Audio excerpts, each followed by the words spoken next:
Repel the Space Invaders. Take missile command. Face the asteroids. I've got to save the Earth. Can you dig it, gamers? The 70s just keep on trucking. These are the video game years, and welcome to 1978. Hot diggity damn, it's 1978. An incredible year that sent kids to the local arcade as video games went global. Before video games were only in the United States. 1978 introduced new influences like Invaders from space and Japan. That becomes a national phenomenon. Magnavox tries again. Available now.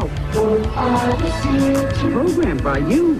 The world gets a new controller. I love playing games with the trackball. They give you a really precise amount of control. Plus the Pong paddle strikes back.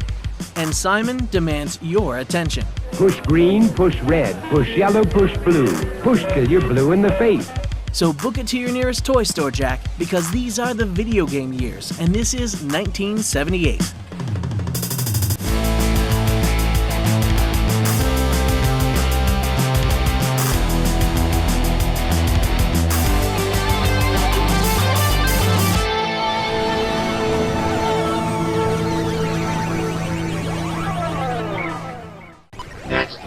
We especially like Space Invaders, zapping those little devils from outer space. It's fun, but personally I think the whole idea of creatures from outer space is a little far-fetched.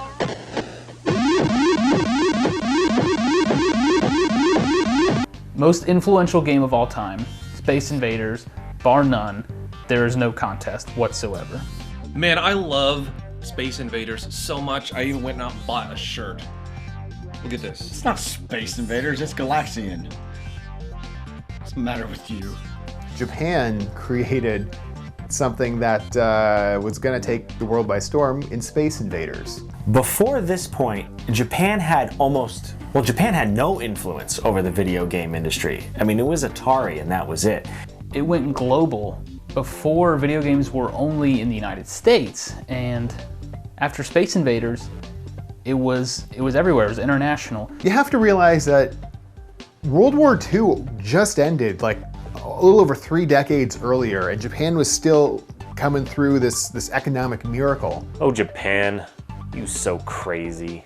Americans were pretty stuck on thinking stuff from Japan was still kind of crappy. Japan was at its infancy with, as far as being a chip supplier. Mm-hmm. So it was kind of weird that you see a Japanese company using American-made products for its machines.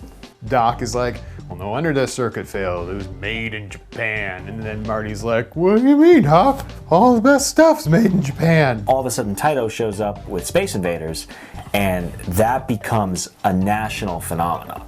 Space Invaders was developed by one man. He did the programming, he did the art, he even made the hardware. Taito. Taito had its first international success. It wasn't super blockbuster, but their first success with Gunfight. Midway got the license for Space Invaders, and they got a huge hit.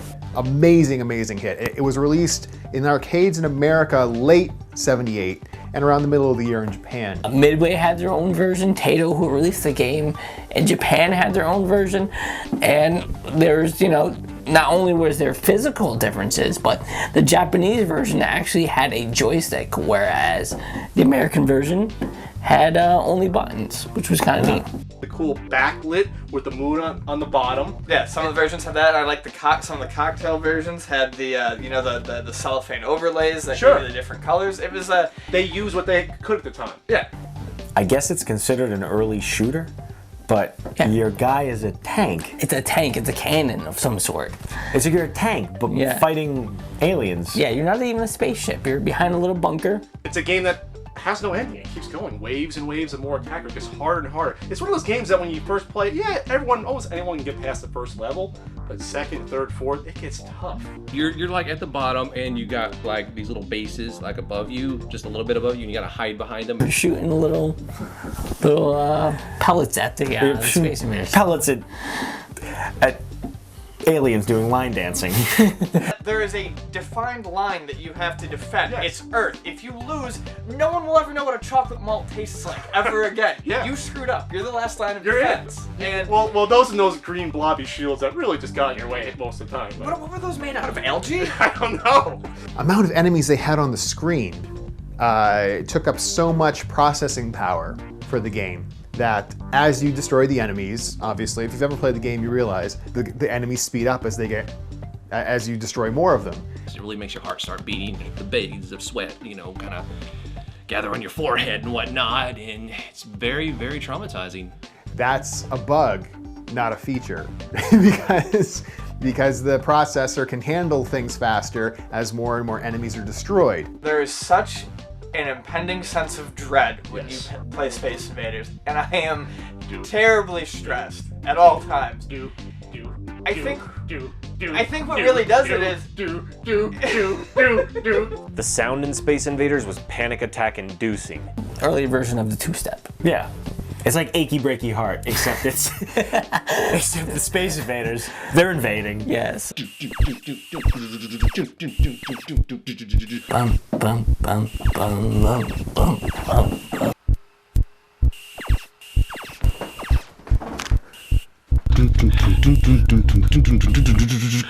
And then you get locked into a zone and you're shooting, and then that UFO sound comes out. You're like, oh my god! And then you get bonus points if you hit it. Right. Space Invaders was kind of a pioneer for the arcade because this was the game that introduced the high score. Basically what it was, it started bragging rights in games. Space Invaders brought that challenge, like, I've got to beat his high score. I've got to beat his high score. Competition. Dudes are competitive. That's it, period. There was lines wrapped around the block. Next person throws his quarter up. It made people come back to play the game. And now when I get my high score and it's always better than yours, I have Space Invaders to thank. And so you want to play against your friends or anyone you know locally and go for the high scores. I'm better than you at everything, including arts and crafts, and you know it. So you're pumping quarters in. So that's one of the reasons why in Japan, there was actually a coin shortage. Reportedly, there was a shortage of 100 yen coins, which is what the machines took. And Japan just ran out of them. Like, how does that even happen? The Japanese mint had to manufacture extra 100 yen coins. Here's an idea. Tokens. Supposedly the same kind of thing happened after the game was released in America with quarters, but some of this stuff back in the dark ages of the 70s, you could never confirm. Space Invaders was such a phenomenon that some stores in Japan got rid of their stock of vegetables and whatever else they were selling to turn their stores into Space Invaders stores. That'd be like Hallmark throwing out all their cards to make their store like a Angry Birds store. Arcades were throwing, game rooms were throwing Pachinko machines out to make room for Space Invaders. Even a lot of the companies that we know nowadays make video games, like Nintendo and Taito, well, they were producing Pachinko machines. Or as we call it in America on The Price is Right, Plinko. What's Pachinko, you ask? Now, Pachinko is like a vertical pinball game where you basically you flick a metal ball, which ding, ding, ding, ding, and falls down through a bunch of shit. It's kind of a simple game, actually. You have these small little silver marbles. You basically just flip the little flipper, the marbles go down, and if you land in here, you win more marbles. It's like gambling, but not with money. But you could win basically tokens that you could exchange for things that you could sell for money. I'll never replace you for Space Invaders. A lot of people credit the dominance of the Atari 2600 to Space Invaders when it was released on the console in 1980. Let's hook it up to the TV. Those are supposed to be the Space Invaders you get with your missiles. Wow! That's it, Uncle Frank. You saved our planet. Yeah, this time. The first home console game you had to have because it was the first arcade hit you had to play. And so there was a ton of different options in this. So there was one where you basically can have it where your shields wiggle back and forth. Right, wiggle, wiggle, wiggle, yeah. Yeah, the aliens fire would wiggle, wiggle, wiggle. There's a lot of wiggle, wiggle, wiggle in this. There was a lot of wiggle, wiggle, wiggle in 1978. Oh yeah, there was. It gave Atari a pretty good advantage because if you had a choice between other systems like the Odyssey 2 or the APF, you had to go for the Atari. You had to get Space Invaders. You had to do it. The greatest scourge caused by Space Invaders wasn't the Japanese shop owners abandoning their goods or the depletion of the 100 yen coin. It was that craptastic pop song, Space Invaders. You had a music video for it, and you had some weird robot guys walking around like androids with glowing eyes. It had nothing to do with Space Invaders, really.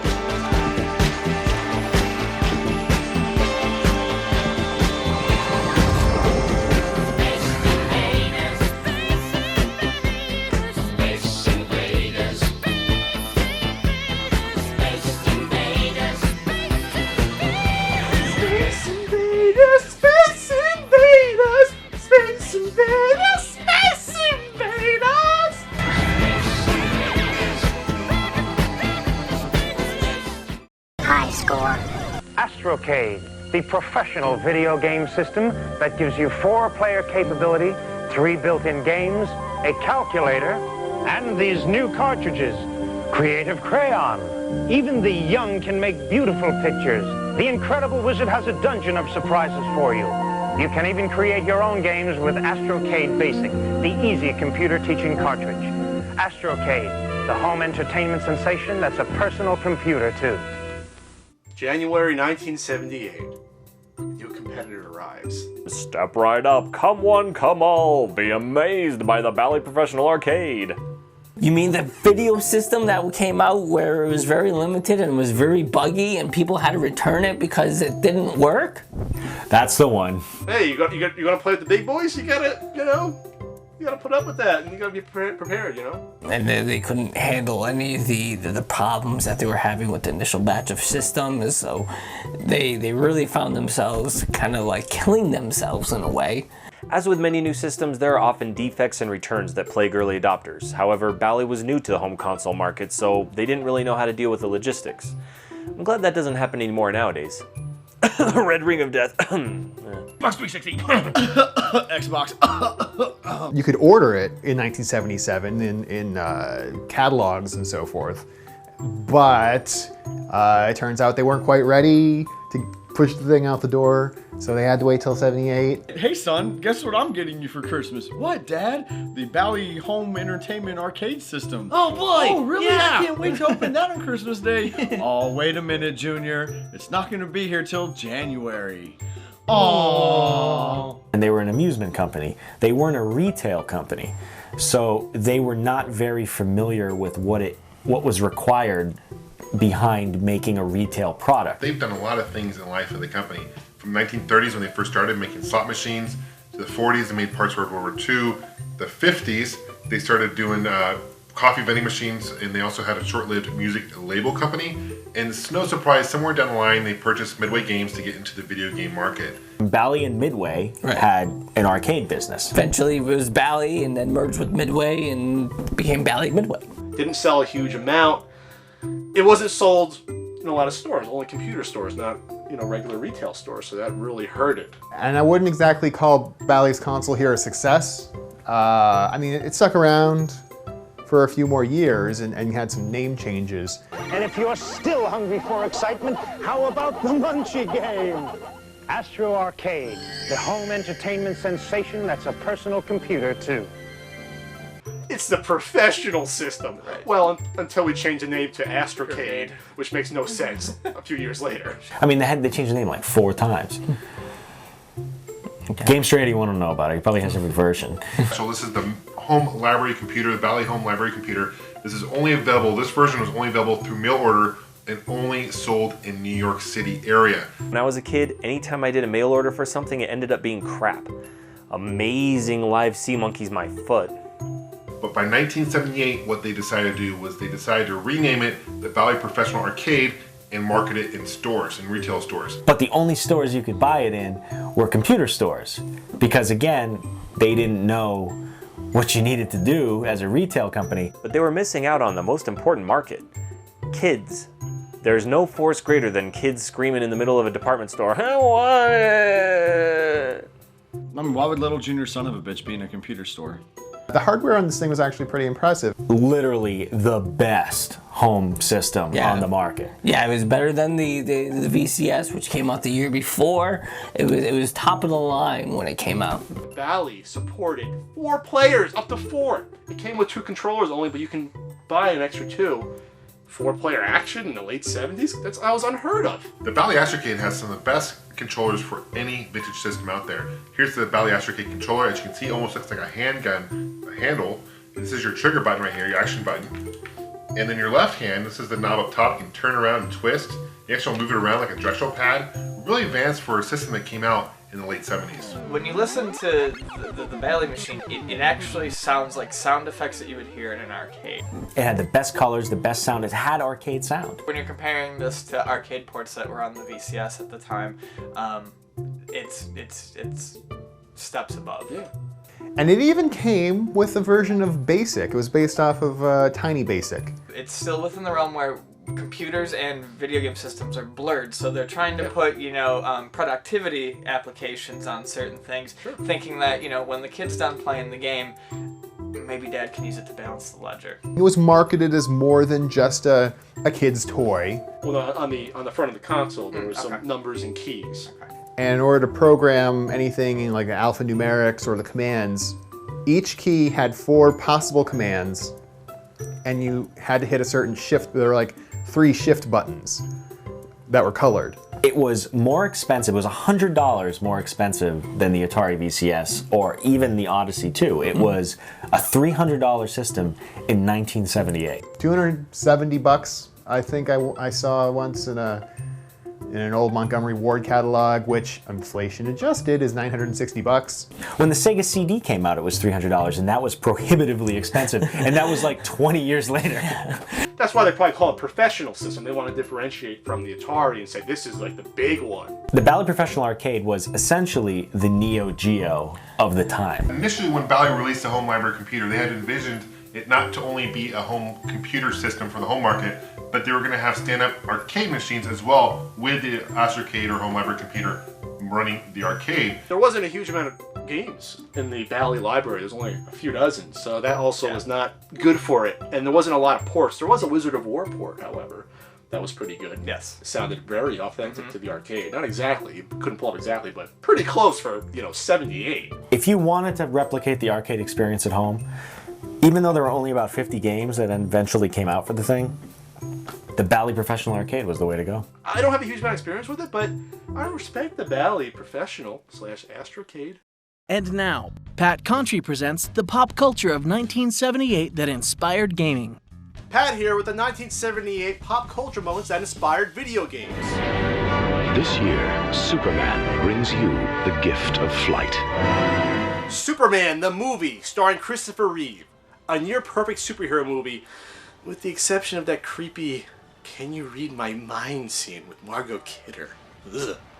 And an animated Star Wars story on the Star Wars Holiday Special. The Star Wars Holiday Special. Trippy Jefferson Airplane music video. Wookiees yelling at each other for a half hour. B. Arthur. Excuse me. But we got a glimpse of Boba Fett for the first time. Come back soon.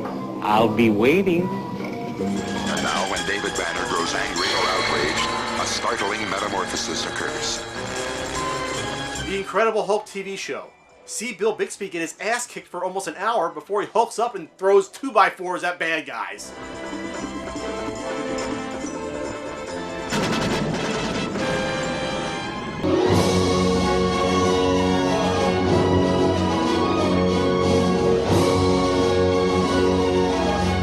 Battlestar Galactica. Sure, it was mostly a Star Wars ripoff, but it was fun, and there wasn't any B. Arthur. And that was the pop culture of 1978 that inspired video games. Remember, there's other things in the world besides video games. They're just less important. You win. Odyssey. Video game fun. Computer keyboard challenge. The entrance to an alternate world of fire-breathing dragons. Hard-hitting sluggers. Arcade wizards. More than 40 games in all. Odyssey. The excitement of a game. The mind of a computer. All for the price of an ordinary video game. Odyssey. Magnavox is back. And they're serious. So Magnavox introduces the Odyssey 2. Even though there were like 24 other Odysseys. 50 Odysseys. 7,000 Odyssey Pong systems in the 70s. I don't know, it probably actually would have been confusing even more if they just called it the Odyssey 25. They probably just wanted to change their image after their poor early marketing that suggested that their system would only work on a Magnavox brand television. It's a cover-up conspiracy. So the Odyssey 2, at first you wouldn't know where that name came from, but remember that little system that came out in '72? Which was when the original Odyssey came out, the first video game console. Ladies and gentlemen, this is the Odyssey 1. And Ralph Baer, the father of home video games. But what came out in 1978 was not the Odyssey 1. It was the Odyssey 2. The Odyssey 2! Magnavox is sitting at home. They're like, what the hell, Atari VCS? We're the guys that came up with this. Right. We have the Odyssey from, 5 years ago, 6 years ago. We're getting back into this. The Odyssey 2 was priced about the same as the VCS, but it had a slight advantage over it. There was an educational aspect to the Odyssey 2 that parents liked. Versus the Atari 2600, which was so obviously just games. There's even the, computer intro cartridge, which teaches you how to talk in a low-level way, like very simply, in assembly. I can teach my kids, and they'll be stupider, and I apparently did not have an Odyssey 2. So you have one console that's only games, or one that's games and educational. Given the option, Atari, Magnavox, they went with the Odyssey. Are we a game? Are we a toy? The console itself looks like a computer. It had the membrane keyboard, so you could actually type in. It's got a really cool 70s sci-fi look. And it was like a pressure-sensitive membrane keyboard so that kids couldn't destroy it. You can't break anything off, and if you get sticky fingers or chip dust down there, you can actually, instead of using compressed air, you can just wipe this off. Yeah, it's pressure-sensitive. It's brilliant. You can spill juice on here, and it'll probably be okay. I throw juice on it all the time. Young kids wouldn't break out the keys. I find these infinitely fascinating. And it's got a big, shiny red button. And the controllers themselves were kind of like an Atari 2600 joystick where you had your stick and your primary button. Action button. It says action. Action. They weren't always hardwired in, but in later models they were. But it had 2 built in. It doesn't perfectly center, but it does have this little kind of restrictor plate molded into the plastic. So you couldn't do 360 degrees of contact on this thing. When you flip it over and you look at it, you can actually open this up like a mouse and clean out the entire joystick and do maintenance on it yourself. Sony won't even let you change the rechargeable battery on a PS3 controller. They had come out with the voice module, which was really, really fun. Like those typical, when you see 80s stuff now, or 70s stuff even, where they're doing voice emulation, it's always like this. First console to have voice synthesis. Back then, when a game talked to you, you could pretty much get rid of your friends. And synthesis is huge because it's the first step to actual music in games. So you had these cartridges that were on little handles, so they tried to make that look different. Ergonomic carts with handles. They didn't want us to get metacarpal. At the time, Atari still didn't have the big arcade games available. They were doing a lot of different things to get, try to capture some part of the market. It worked. The Magnavox Odyssey 2 was a big competitor. People did buy the Odyssey 2. Not as much as the 2600, but there was a hardcore following. It sold 2 million units, which is respectable, but not stripper and jumpsuit worthy numbers. Magnavox introduced to the home market not only educational games with the keyboard, but also logic games, puzzle games, and sports games. They were the first home console to have actual sports titles. Thanks a lot, Odyssey. You're welcome, Madden fans. That's why Atari later on decided to do more sports games, more learning games for their market as well. And probably the most infamous, but still a good game on the Odyssey 2, Casey Munchkin. Casey Munchkin, that's all I gotta say is Casey Munchkin. It's the killer app for the Odyssey 2. The killer app. And when you're hungry to step up the challenge, punch! Odyssey's computer keyboard lets you program a myriad of mazes all your own. Nobody else's maze game does that. Casey Munchkin, available now. Programmed by you. Casey Munchkin is essentially a Pac-Man clone, and Atari had sued Magnavox because it was so similar. But there were some good games in there. Pickaxe Pete. A delightful Donkey Kong-esque game where you mine for gold until you succumb to the Black Lung. You had Power Lords based on that show, the old show. Quest for the Rings, which incorporated using a layout over the keyboard. I really like these Master Strategy video games for the Odyssey 2. There's several of them out there. These are 2 of them. You get Quest for the Rings and Conquest of the World. It basically has a map and it's a board game, but you have to use Odyssey 2 in order to play it as well. Basically a board game and video game hybrid. So you would put this overlay on the keyboard, and then you had a game board and you had pieces. They had actual metal pieces inside of there. And that was kind of cool because you would move around the board, and then when you got to a certain point, you would have to play the video game to see how that resolved. And you had some other cool ones. You had, well, they had their own Space Invaders quote, Alien Invaders Plus. And what? Invaders from hyperspace. It's got this, like, rainbow text where each line is a slightly different color than the last. And it makes it really trippy because it's not just a journey while you're reading this, but it's an odyssey. It took over the world. President of the United States for a few years there was the Odyssey 2. I mean, this is the 70s. You can't make rainbow font like that easily. I mean, not everyone has Photoshop or Word. No. Hence, the Odyssey 2. Well done, player. Uh-oh. Power up. The introduction of Atari Football, Taito Soccer, but the controller used on the arcade cabinet. Oh, the trackball. Who doesn't love the trackball? The trackball. Woo! Don't we all love the trackball? Trackball came out in 1978 and began my love-hate relationship with the video game Missile Command. I hate that game. I love trackballs. I love playing games with a trackball. They give you a really precise amount of control. How fast you go, how slow you go, and it was really innovative for the time. I don't like them, honestly. I think they're kind of gimmicky and stupid. Basically a pool cue ball that sticks out of the top of the control panel. You gotta slap it around to control the game. It's always messed up. It's never right. It's like it's either stuck or sticky, or someone's broken it by just try to get the dang thing going fast. Yeah, I'm sure that's how most of them probably broke. The knuckleheads like you. Knuckleheads like me going. Yeah. Oh, stop that momentum. Good. If you roll your hand too far to the side where it connects with the panel, you're gonna pinch the hell out of your fingers. You don't get blisters on your thumbs anymore. You get them all over your freaking hand. I remember coming home from the arcade with blisters and purple and black, and those were the days.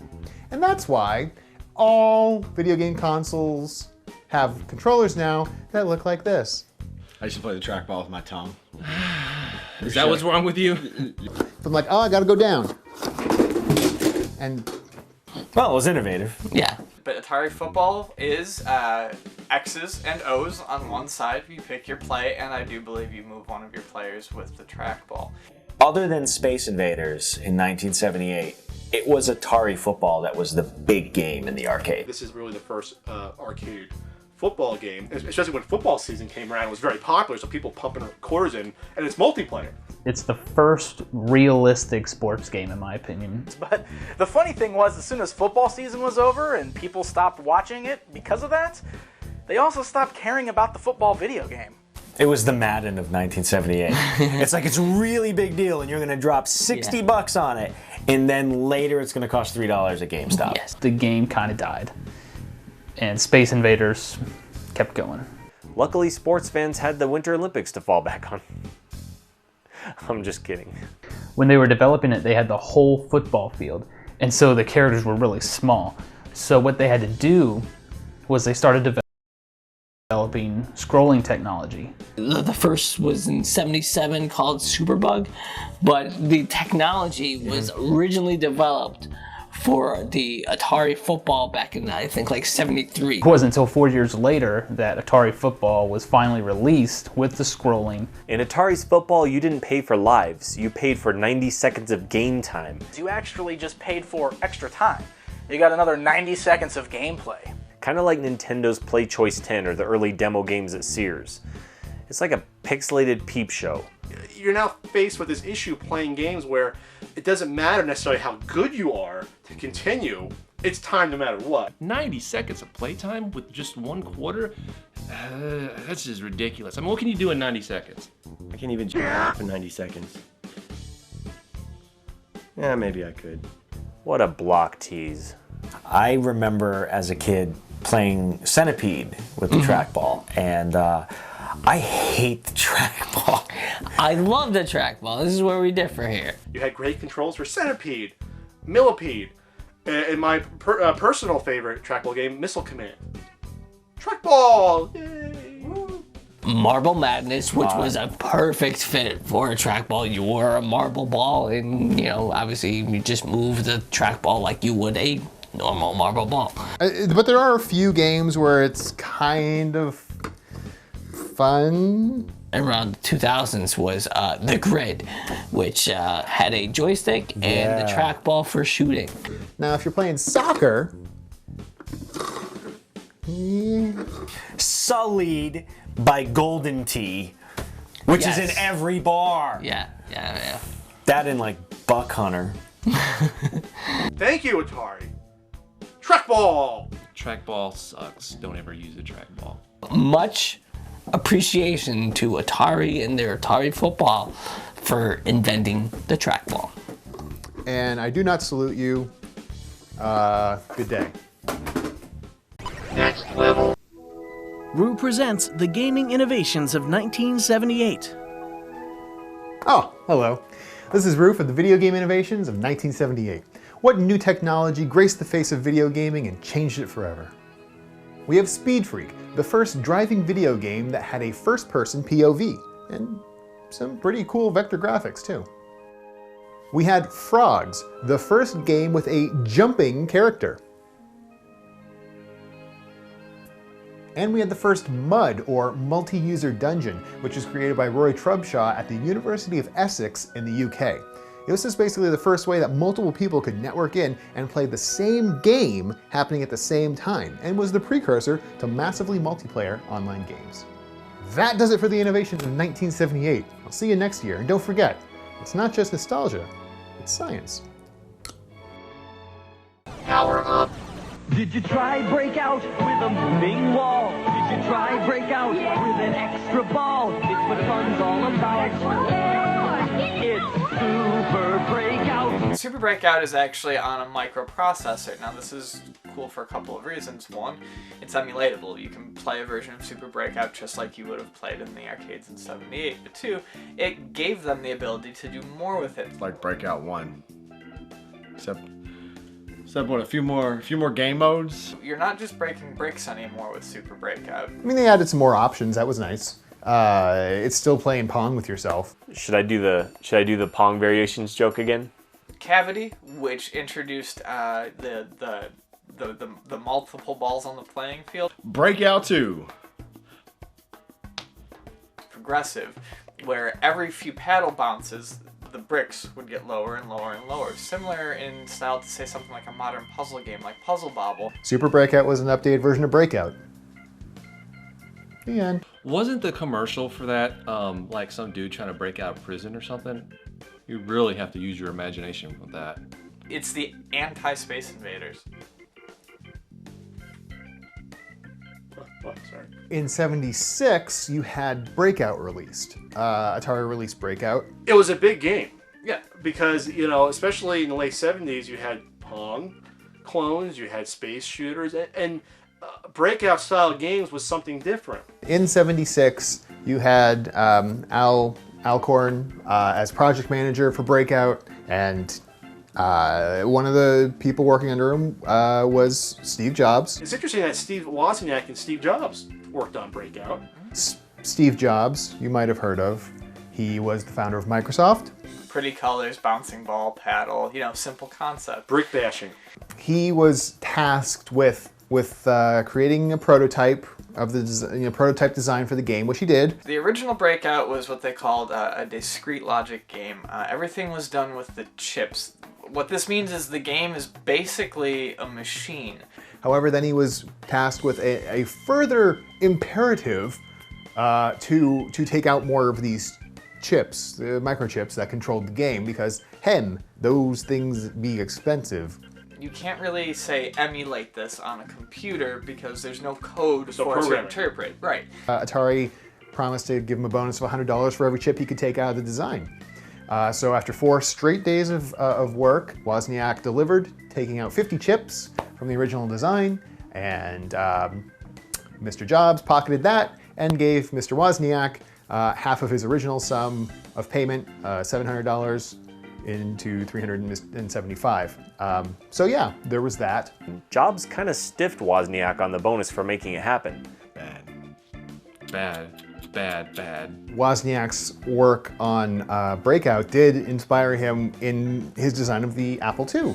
And inspired their motives when writing their programming language for the Apple around being able to, create games similar to Breakout on it. Came from Super Breakout. Yeah. Programming code. His version of BASIC, the basic programming language, Integer BASIC, which he put on there, definitely inspired, in turn, a lot of people to create their own games. I wish things that were called basic were actually basic. I mean, I nearly flunked out of high school because I took a programming class my senior year. That's actually not a joke. So basically what we're trying to say here is that you can trace all of Apple's success back to Breakout. Apple II for life. Be sure to download the Retroware TV app from the Apple App Store. Wink! The legacy of Breakout and Super Breakout, you have games like, of course, the big one, Arkanoid, could be the best one of the whole lot. Breakout wound up innovating Japanese game development too. And we all know how that turned out. David Hasselhoff. You have Thunder and Lightning, which 4 people have played. Real gangsters programming assembly. What? Breakout. Good hit for Atari. Good stuff. Still good stuff. Insert coin.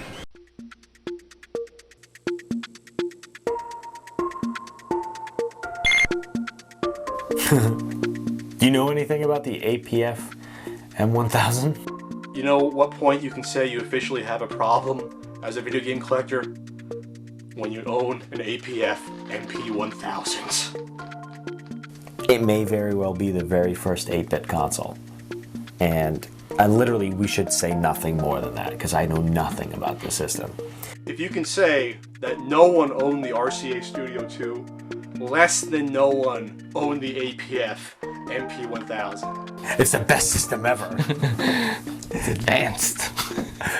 Throughout the 70s, APF released a lot of Pong clones, but it wasn't until 1978 that APF released their very first console with interchangeable games, and that is known as the APF MP1000. They weren't a huge company. They weren't Atari. They certainly weren't Magnavox. So when you put out a game console back then, it's almost like a crapshoot, because this is the first generation of game consoles. There's no one to copy off of. A really rare system, hard to find, but they had an attachment to it as well called the Imagination Station that would turn the system into a full-fledged computer, which is really cool for late 70s. Which was a computer. Is very cool, and it let you code games for the MP1000. I have to be honest with you, if I was of age at the time to be into games, I would actually want that, but you would have to do that at the same time and enticement. You can't release a system with very little library and then release a really cool add-on a year or 2 years later and expect it to sell the system that didn't sell in the first place. Very short-lived, unfortunately, but did live on a little bit into the late 80s through Emerson. The game library was so generic. Games like Backgammon, Breakdown, Blackjack, Shooting Gallery, and Pinball/Dungeon Hunt, which would have been way more exciting as Pinball Dungeon Hunt. And again, I don't want to bash this system, but when you have a company come out with a system, you need a game that's going to, at least a couple of games, go, wow, I want to own that. When Emerson released the Arcadia 2001 system, they actually recycled a lot of their cartridges, and so the cartridges are interchangeable. They don't play on each system, but at least they're the same cartridge itself. They gave it their all. You have a fire button on the controller. The controllers are not that well put together. But at least the fire button is lefty friendly. It is lefty friendly. You have buttons on here. I don't know why I have this. I really don't. And even the Arcadia 2001 system itself was very similar to the APF MP1000.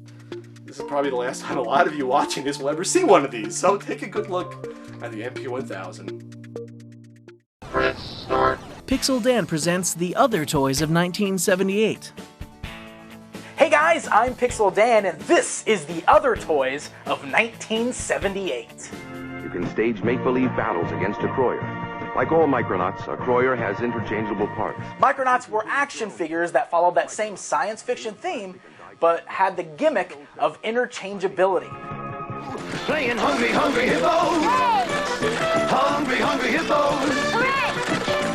Hungry, Hungry Hippos! Come on, who didn't have this board game while growing up? The object of the game was to feed your hippos and collect the most marbles.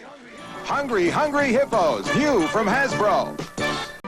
Once a child wants to spell, the spell is cast. Speak and Spell from Texas Instruments. That is correct. And then there was the learning machine, the Speak and Spell. A, B, C. Yeah, you know, that thing that E.T. played with in the 80s. Yeah, that. The Learning Center of Texas Instruments. So there you go, guys. That's the other toys of 1978. Remember, video games aren't the only cool toys out there. You win. Round and round go the lights and the sounds. Simon picks up speed as he goes. Simon goes faster by leaps and by bounds. Simon wins by a nose. Push green, push red, push yellow, push blue. Push till you're blue in the face. The Christmas season of 1978. And guess what the #1 selling toy of 78 is? I know. What is it, John? Simon! Simon. So in 1978, Milton Bradley released Simon. So Ralph Baer is a god. Ralph Baer takes Atari's game Touch Me from 1974 and makes his own little handheld game called Simon. Touch Me. Ralph Baer kinda ripped off Atari for the concept of Simon. The great irony is that in the early 70s, Nolan Bushnell visited an expo and a demonstration of Ralph Baer's brown box, which later became the Odyssey. His brown box was ripped off by Atari for Pong, which then made Atari a gigantic hit. Right. It led to the 2600, etc. Yeah, Atari's huge. And then years later, Ralph Baer sees Atari's game Touch Me and then improves upon that and creates Simon. Revenge. All's fair in love and video games, I guess. Simon is a computer-controlled game. Yes, with 5 different ways of play. 5. It would spit out a pattern of colors and blips, and you had to match it. And obviously, the more you went on, the more difficult it became. It's 4 big, bright, colorful buttons. Red, blue, green, red. You guys know what I'm talking about. What if I don't want to push the red button? This is easy. Your move, Simon. It entertained me for like a millisecond, and I was off to throwing dirt at my sister. The fact that you have big candy buttons that you slam with your whole hand, that makes all the difference. Red. Red, green. Red, green. Son of a bitch. And that's why everyone hates Simon. Simon! God, Simon is still great. It would be a big event on the schoolyard, and everyone gathered around. It was in a challenge. Here comes Johnny Simon to play it. You know, Simon actually made his first appearance at Studio 54 of all places. The place where I used to get my groove on. Simon, disco lights, Simon, lit floor panels. I get it. I can just imagine Cher and Mick Jagger cutting up lines of coke on it. Yet celebrities pushing Simon. I don't know why. And you want to play Simon? And it became ubiquitous. Well, not only just Simon, but the clones, many clones that came out with it. That same year, because it was so successful, a whole series of clone versions of Simon came out as well. Parker Brothers released a version called Merlin. Merlin had multiple games, but Merlin also had a Simon Says kind of game as well. Tiger Electronics released a version called Copycat. Copycat, huh? How fitting, you ripoff. And then Atari actually released their own handheld version of Touch Me. Simon was released in 78, and they're still making, to this date, 2012, versions of Simon. They sell the big one, they sell smaller ones because they don't need to have like weird 15-volt systems or whatever the freak they were. That's really showing the longevity of this product, and that's a sign of its success as well. Simon was a ploy. Oh God, here we go. Simon was a ploy. Red, green, yellow, blue, yellow. Yellow. There's gonna be a time when that signal's gonna go off and the children of the corn will rise again. High score. From what we understand, when Warner Communications bought Atari, there was a 7-year non-competition clause that you had to sign. That 7 years is up, if I'm correct, this year, in October of this year. First, 10 o'clock. Well, with the video game crash, Atari was looking really, really, really bad right now. By 1978, Warner Communications had purchased Atari. Warner Communications buying Atari was a big change in the culture at Atari. Oh, let's make some games. Let's make profit now. For the first time in the history of video games as an industry, it had now become corporate. That's where it all started, back in the 70s. The party was coming to an end. It was like the end of a Fish concert. Hippies and drugs, gotta go. After the purchase, Bushnell was kept on as CEO, but the company was actually hurting pretty bad from their low Christmas sales back in '77. I mean, the 1977 Christmas sales were horrible. Is this boring you? It was a result of shipping problems that prevented Atari from getting all their stock on shelves in time for Christmas. There wasn't really any good games in the system yet. You had a glut of handhelds. The other problem was that there were too many similar products available. It's kind of like the confused grandparents setting out to buy their kids Transformers, but then they see GoBots, and they're like, forget it, we'll just get them rocking horses. Bushnell would have differences of opinion on certain things. His relationship with some of the more corporate aspects of the new ownership didn't really meld. And so he was, for all intents and purposes, fired from the company. He was fired on his own accord, and he was kept from working in the video game industry for many years afterwards. The Odyssey 2 came out with a keyboard and was billed as more than just a video game system. It's an education system, and your kids will be smarter and they'll be able to beat the Russians in boxing and go into the moon and stuff. Atari sees Odyssey with their fancy keyboard and their happy soccer moms with their educational software and thinks, yep, that's for us. Things with keyboards were thought of as for the more intelligent children. So to combat the Odyssey, Atari released their own version of the keyboard, but it was a little ill-fated. Despite that, they did release some pretty interesting titles. Let me look at what those were. Atari started releasing sports games to combat the Odyssey 2, and one of them was basketball. First time a 3D-ish perspective was used in a video game, and there was no comparison.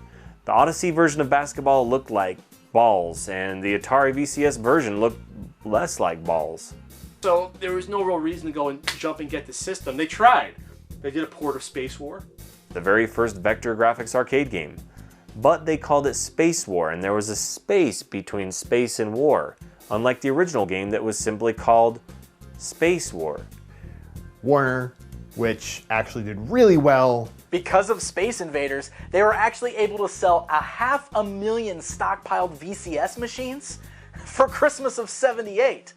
And eventually made the Atari 2600 the biggest video game console of the late 70s, early 80s, until they inadvertently caused the crash of '83. But don't get ahead of me. Leonardo DiCaprio actually owns the movie rights to the story. He has the biopic in production, and he's had it in pre-production for the last few years. Mm-hmm. Can you imagine anyone better than Leonardo DiCaprio to play Nolan Bushnell? No, I can't. Coming up next on the Video Game Years.